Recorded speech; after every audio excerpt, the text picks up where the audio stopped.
이번 시간에는요, 정시 모집의 특징과 그리고 어떻게 하면 정시 모집에 제대로 된 합격 전략을 좀 세울 수 있을까, 이렇게 좀 살펴보는 시간을 갖도록 하겠습니다. 금년도의 정시 모집의 특징은요, 저희가 일부에서 수능 성적을 좀 분석을 해봤잖아요. 그래서 보니까 수능 성적으로는 변별력이 확실히 좀, 물론 어려운 수능 시험이 있으니까 당연히 이제 변별이 생겼다고 좀 볼 수 있는데, 특히 최상위권의 변별이 좀 확실하게 됐던 것 같아요. 계열별로, 영역별로 좀 살펴보면 인문계열은 수학, 국어, 영어, 사회탐구 순서대로 일반적으로 좀 변별이 있는 영역이다, 이렇게 볼 수 있고요. 자연계열은 수학, 국어, 과탐, 영어 순입니다. 인문이나 자연이나 다 공교롭게도 수학이 일정 정도 성적이 확보돼야만이 주요 대학을 가기에 좀 유리하다, 이렇게 볼 수 있고요. 국어도 좀 만만치 않은 변별이 좀 되었다, 이렇게 볼 수 있습니다. 수능이 어렵다 보니까요, 우리 학생들 입장에서는 전체적으로 모든 영역에서 시험을 다 잘 보기도 쉽지는 않지만 내가 목표로 했던 등급을 받은 학생들이 좀 적은 것 같아요. 특히 이제 인문계열에서는 목표했던 등급을 받은 친구들이 많지 않아서 전체적으로 정시 모집에서 수시 모집에서 정시로 이월하는 인원이죠. 수시에서 다 못 뽑고 정시 모집에서 추가로 뽑는 학생 수들이 좀 더 많아질 것 같다, 이렇게 보여지고요.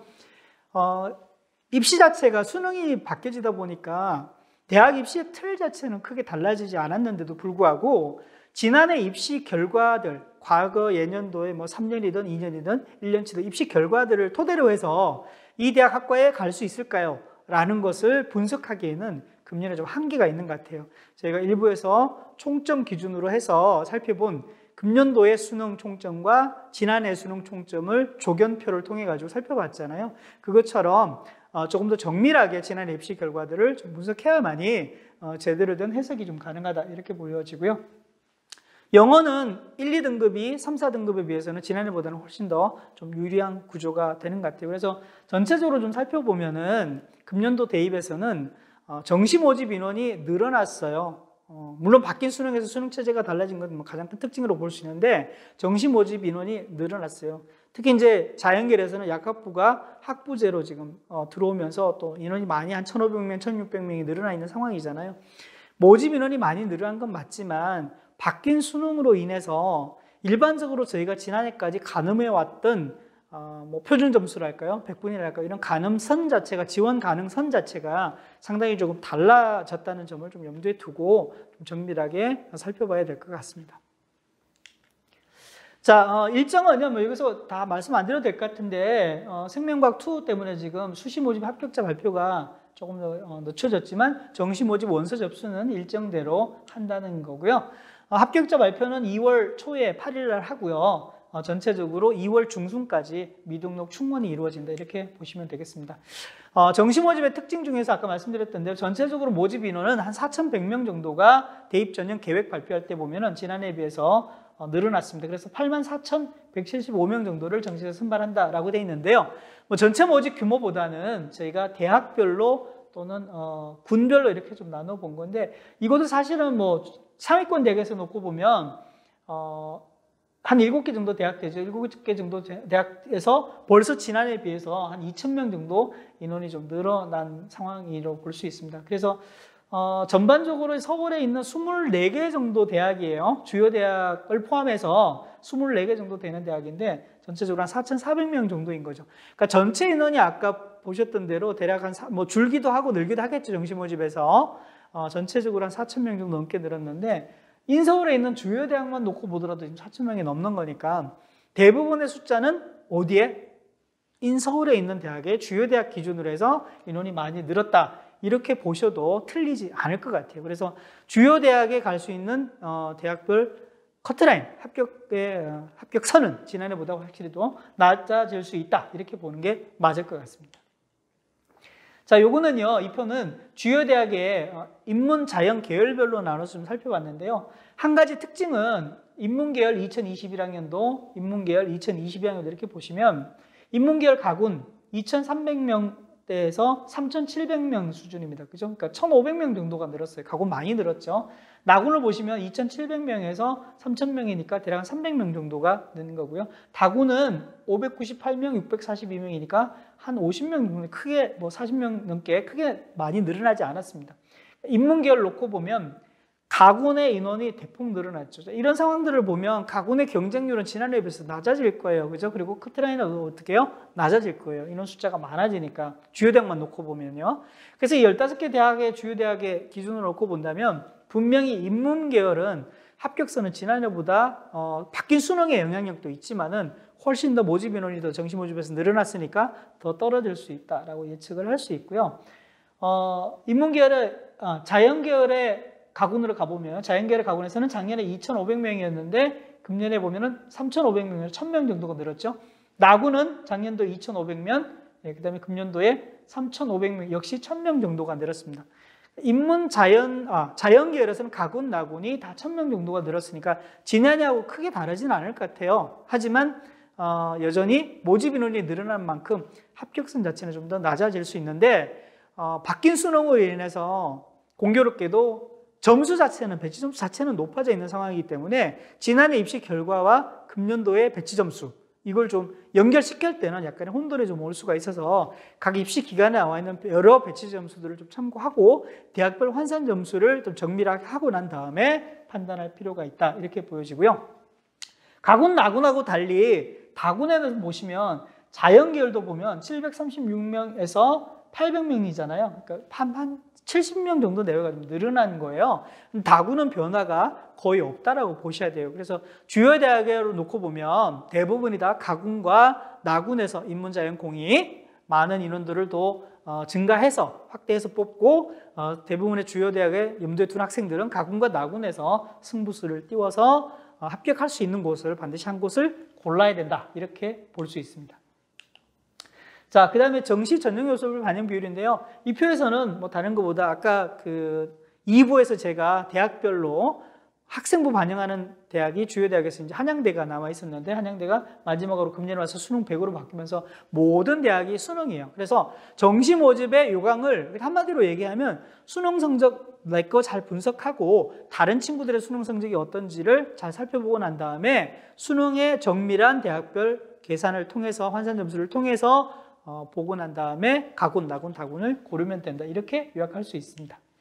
자, 수능에서 또 한 가지 중요한 게 표준 점수냐 100분이냐잖아요. 지난해하고 달라진 게 말씀드렸던 대로 서울대는 탐구도 표준 점수를 반영하는 걸로 바뀌어졌고요. 숙명여대는 원래 표준 점수만 100분위만 활용하든 표준 점수만 활용하든 뭐 이렇게 하는 게 아니라 변환 표준 점수를 탐구해서 쓰는 걸로 또 와서 숙명여대는 약간의 변수가 지금 금년에 좀 있을 수도 있습니다. 상명대는 표준 점수 쓰다가 100분위로 바뀐 것 같아요. 그래서 대학별로 활용하는 점수 자체가 바뀌어지게 되면 대학별 환산식뿐만이 아니라 표준 점수와 100분위 입시 결과 자체도 금년에 활용하는데도 조금 더 다르게 접근해야 된다라고 보시면 되겠습니다. 자, 그리고 이제 정시 모집에서 한 가지 또 염두에 둬야 될 게 아직까지도 이제 수학하고 탐구 영역에 뭐 바뀐 수능 체제지만 가산점을 주는 경우가 있습니다. 그래서 이 수학하고 과탐에 가산점을 줄 경우에는 10%가 대단히 큰 거거든요. 그래서 일반적으로 우리가 생각하는 것에 비해서 이 가산점을 주는 영역에서 다른 학생들에 비해서 내가 점수 대별 영역별 평균으로 놓고 보면 점수가 높잖아요. 그죠? 그러면 더 유리해지는 거예요. 그래서 이들 대학들을 좀 염두에 두고 가실 때는 내가 가산점 반영으로 얼마만큼 유리한지 불리한지를 조금 더 가늠을 해야 되겠고요.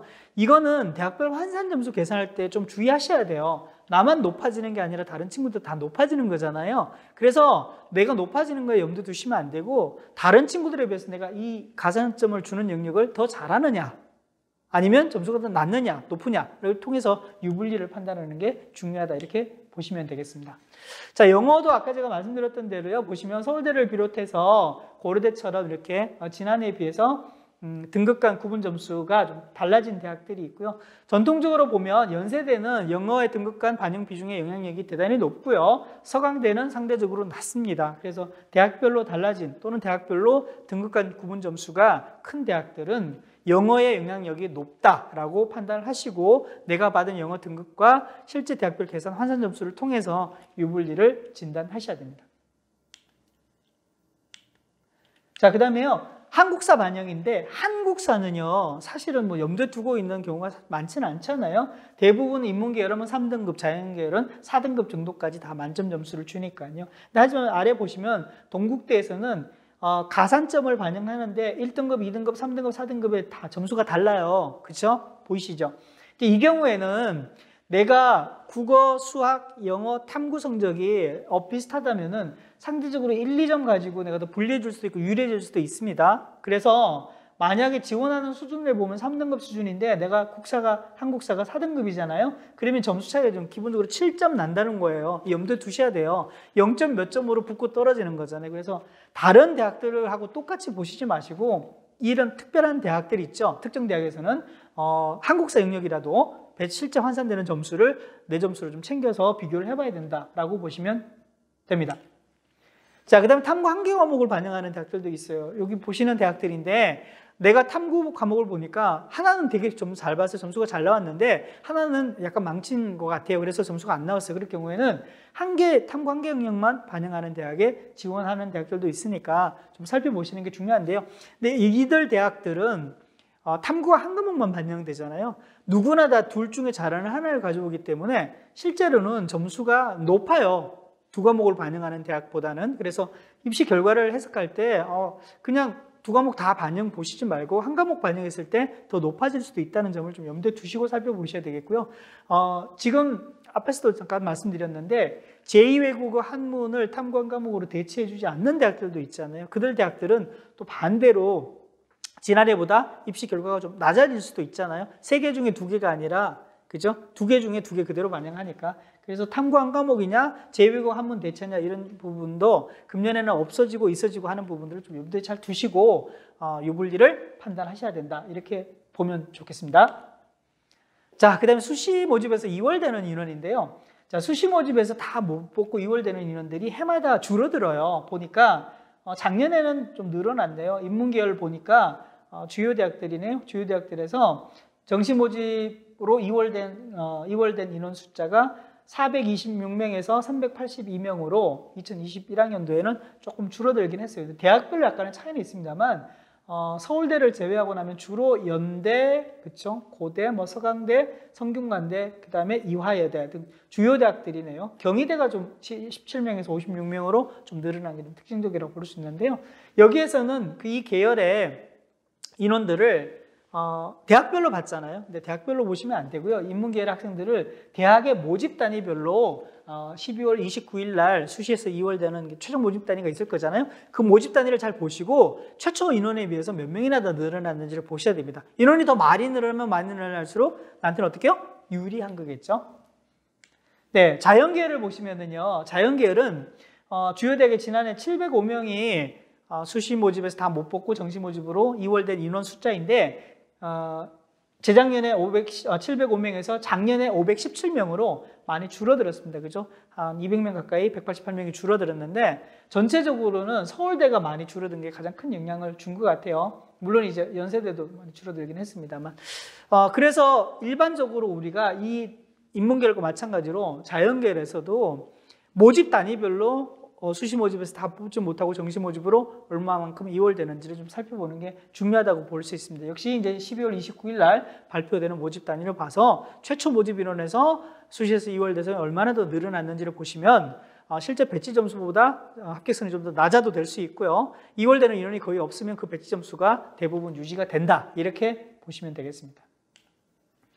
자, 배치표를 좀 볼게요. 일반적으로 이제 입시 설명회 하게 되면 배치표를 많이 받으시고요. 또 종이로 든 그 배치표를 펼쳐놓고 어느 정도 대학가를 갈 수 있는지 이렇게 가늠선을 보잖아요. 그죠? 말 그대로 대학 간 비교, 학과 간 비교를 통해서 그냥 일목요연하게 한 장표로 보는 게 끝입니다. 지금은 대학별 환산 점수를 계산을 통해서 정밀하게 보지 않고 여기 보니까 대략 이 정도 선이면은 국어, 수학, 탐구의 합산 점수, 영어 몇 등급으로 여기를 갈 수 있겠구나 라고 판단하시면 오산입니다. 그렇게 하시면 나중에 왜 떨어졌는지 붙어졌는지를 전혀 모르실 수 있습니다. 왜냐하면 이 대학의, 이 학과의 반영 비율이 다른 거잖아요. 특히 인문계열 중에서도 경영학과, 경제학과 또는 사회과학 관련되는 몇몇 학과들, 또 통계학과들 있잖아요. 이런 상경계열의 학과들이나 수학이 많이 필요하다고 판단되는 경우에는 인문계열 모집단위인데도 불구하고 수학 영역의 반영 비중이 높습니다. 40%가 넘는 통계학과도 있어요. 그러면은 내가 인문계열 학생인데도 불구하고 국어가 또는 사회탐구 성적이 잘 안 나왔어요. 근데도 불구하고 수학 성적이 상대적으로 유리하고 높잖아요. 많이 높아요. 그러면 그 특정 대학 학과에 실제 계산을 해보면 내가 갈 수 있는 걸로 나오거든요. 근데 반대로요.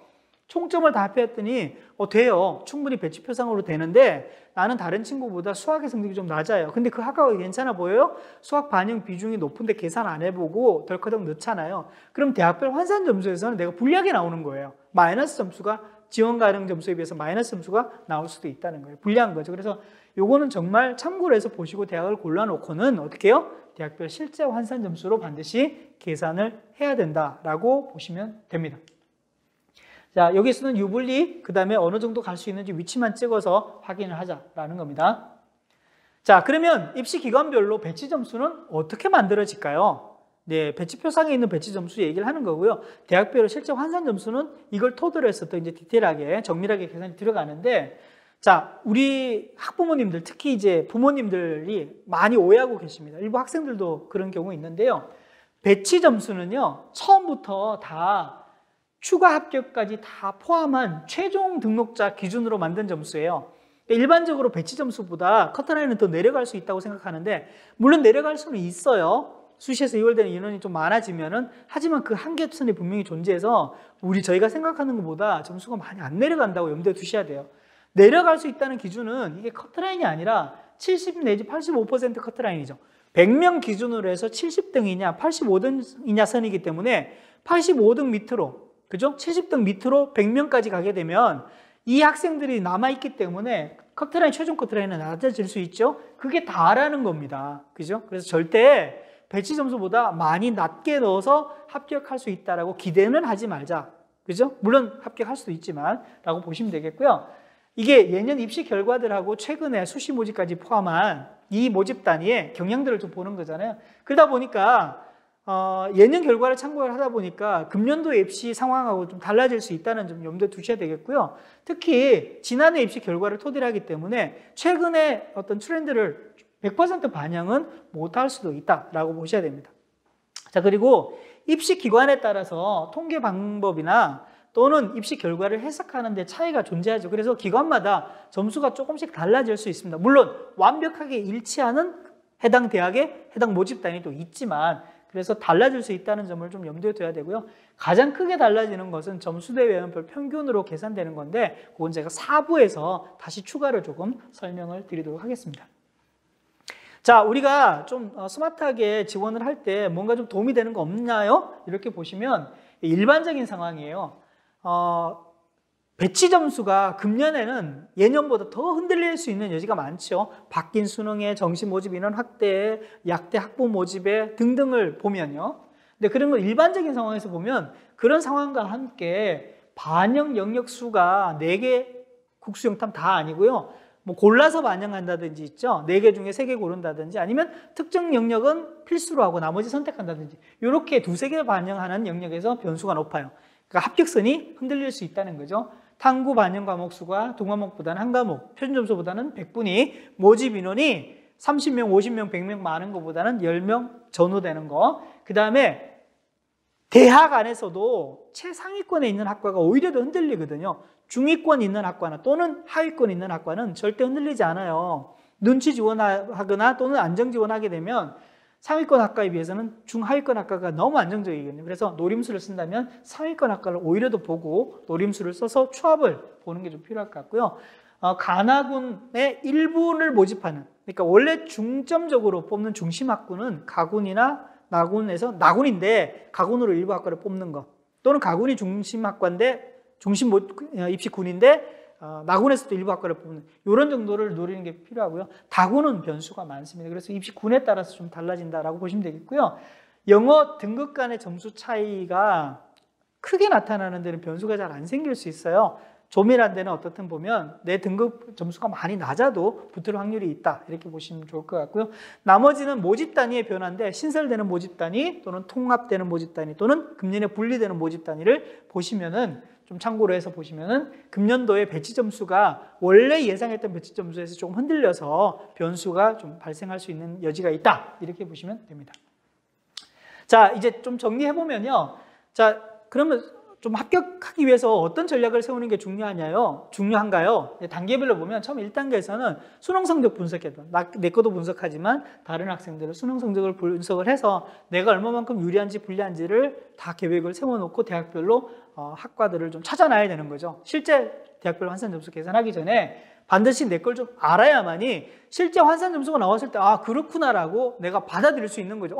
이상한데? 이거 아닌데? 라고 하면 뭔가 잘못된 거예요. 그래서 내 수능 성적에 대한 분석이 잘못될 수도 있고 다른 배치 점수를 만드는 학생들의 표본이 잘못될 수도 있고 뭐 다를 수 있다는 점을 좀 염두에 두고 미리 내가 점수를 확보를 해서 다르면 왜 다른지 틀리면 왜 틀리는지에 대해서 이유를 좀 찾자라고 하기 위해서는 기본적으로 수능 성적 분석이 첫 번째다. 그 다음 두 번째는요. 내가 금년에 대학 갈 건가요? 아니면 재수할 건가요? 아니면은 그냥 인서울 안에서만 고를 건가요? 아니면 그냥 점수에 맞출 건가요?